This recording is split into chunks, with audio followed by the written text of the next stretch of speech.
Welcome to the deep dive. Today we're going to dig into something really profound, a type of hunger that, well, it doesn't actually live in your stomach. Right. It's more about what happens when those, external cravings suddenly go quiet Yeah. and the real questions start bubbling up, especially, it seems, when people start using medications like semaglutide. It's a really interesting space, and for this deep dive, we're leaning quite a bit on the work of Dan Hollis. He's an expert who really focuses on helping people navigate this uh, surprising new reality they find themselves in. Surprising is a good word for it. Definitely. It brings up things people just aren't prepared for, aren't really talking about yet. We actually heard from a listener, well, let's call her Kate. She's 46, mother of 3. Okay. So she'd been on semaglutide for about 2 months, lost, I think, 7 pounds, minimal side effects, which is great. But the thing that really struck her, the thing she wrote about, wasn't the weight loss. No, what was it? It was an absence. She called it the craving that didn't show up. Wow. Just gone. Vanished. Which is fascinating, right? Because for so many people, maybe for most of us, food isn't just, fuel. Oh, absolutely not. For Kate, it sounds like food was always there, like this co-pilot through life. Exactly. Her go-to coping mechanism. Whatever the feeling, food had a role. Like an afternoon slump hits, Yep. Reach for the chips. feeling lonely, Bread was the comfort. celebrating something good. Cake, definitely. It was like sweeten the moment, make it last longer, that kind of thing.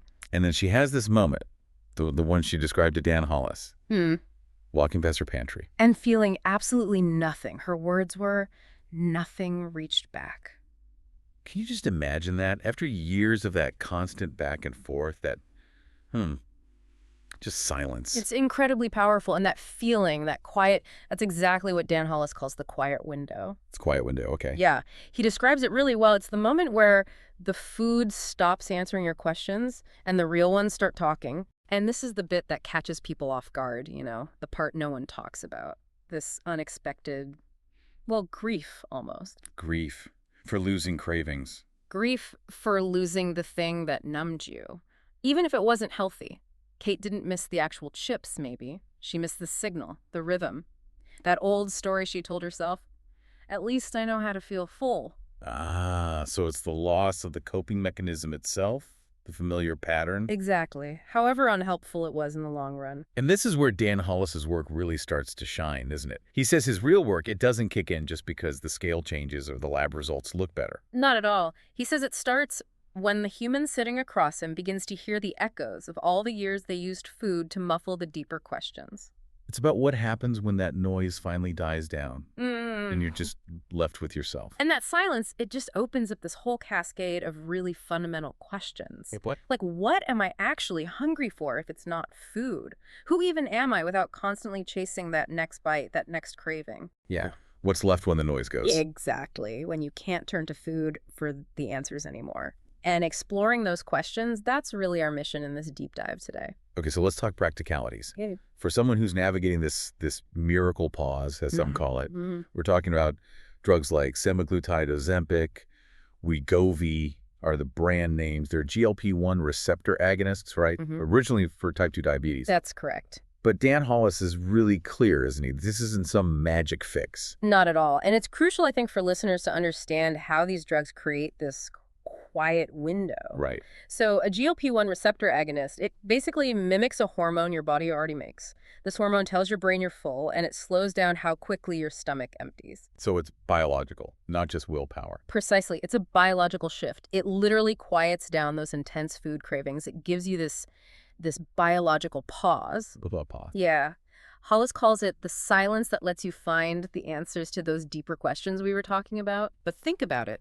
If food has been your main way of coping, your emotional scaffolding, and suddenly that support gets, pulled out from under you. You're going to feel pretty exposed, vulnerable. Exactly. And that's where Dan says the real work actually begins. The work of self-discovery. That's such a powerful way to frame it. And what I find really striking about his approach is that he doesn't really talk about willpower much. No, he doesn't. In fact, he sort of argues that the reason many people struggle long-term isn't because the medication stopped working. It's because, and I'm quoting him here, no one helps them rewrite the rituals that define their identity. Can you maybe give an example? What's a ritual in this sense, and how do you even start rewriting it? Sure. Let's take Kate again. That afternoon slump ritual, right? Automatically reaching for chips. Yeah. Rewriting it isn't just about not eating the chips, that's just deprivation. It's about figuring out, okay, what was underneath that urge? What need were the chips trying to meet? Maybe needing a break, or comfort, or just energy. Could be any of those. And then you consciously create a new ritual, something different that meets that underlying need without the food. So instead of chips. Maybe it's 5 minutes of stretching, maybe stepping outside for fresh air, maybe putting on a favorite song. It's about consciously building new habits, new pathways in your brain that actually support where you want to go. That completely changes the dynamic, doesn't it? It's not a battle against yourself. It's more like building something new. Exactly. He has another great line. You didn't lose control. You lost connection Yes. to your hunger cues, to your purpose, to yourself. That's what we help you rebuild. So it's less about a failure of willpower Much less. and more about being disconnected. Yeah. And the medication just kind of reveals that disconnect. Precisely. It reframes the whole struggle. So many people feel like failures because they can't control their eating. But often, Dan explains, they've just lost touch with their own internal signals. Years of emotional eating, dieting, external pressures, it all muddies the waters. The medication clears some of that noise. It gives you the space to actually hear what your body needs again, not just what your emotions are shouting for. It's about building a life where food isn't the only tool in your coping toolbox. Where your identity isn't just tied up in what you eat or don't eat. Exactly. Which leads to that other idea he talks about. Semaglutide isn't cheating, it's adaptation. The real cheat is pretending willpower was enough. That really pushes back against the common narrative, doesn't it? It really does. Because it implies that every pound lost, every change made, means a habit must be replaced, not just removed. It's not just about stopping something, it's about starting something else actively. That's right.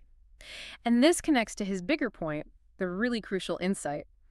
You don't hold on to weight loss with discipline. You hold on to it with alignment. Alignment. What does he mean by that exactly? It means it's not about gritting your teeth and white-knuckling through some restrictive plan forever. That rarely lasts. Alignment is about making your daily choices, what you eat, how you move, how you rest, how you cope match up with your deeper values, with who you truly want to be. Okay. The medication gives you that breathing room, that quiet window to find that alignment, because the constant distraction of intense cravings is turned down. And Kate's story you mentioned, it sounds like a perfect example of this alignment process. Totally. No big dramatic light and bolt moment, No grand epiphany. just quiet, consistent choices. Made in that space, the medication opened up. Exactly. Like one Wednesday, she felt sad, and instead of snacking through it, she chose to make tea and read for a bit. Okay. Or Thursday, she decided to take a 5-minute walk. Not because she had to burn calories, but because, as she put it, it felt like a conversation with her future self. Wow, that's lovely. A conversation with your future self. Isn't it? It's a step towards becoming that healthier, more aligned person she envisions. And that quiet process, that's where the real change embeds itself, isn't it? That's exactly where lasting healing and transformation happen. Dan Hollis puts it beautifully. Healing isn't flashy, it's quiet, it's intentional. It's the slow layering of new choices, new thoughts, and new systems, all built during that sacred window that semaglutide creates. It's subtle, but it's profound. So maybe for anyone listening who's walking through that kind of silence right now, or maybe a craving didn't show up today and it feels weirdly unsettling, Yeah. the message here is you're not broken. Not at all. You're actually just beginning to hear yourself again. Oh. Maybe like for the first real time in a long while. Absolutely. This whole journey, it isn't really about morphing into someone completely different. It's more about finally getting the space biologically, emotionally, to become who you already are underneath all the old patterns. Like Dan Hollis reminds us, when the cravings stop, the truth begins.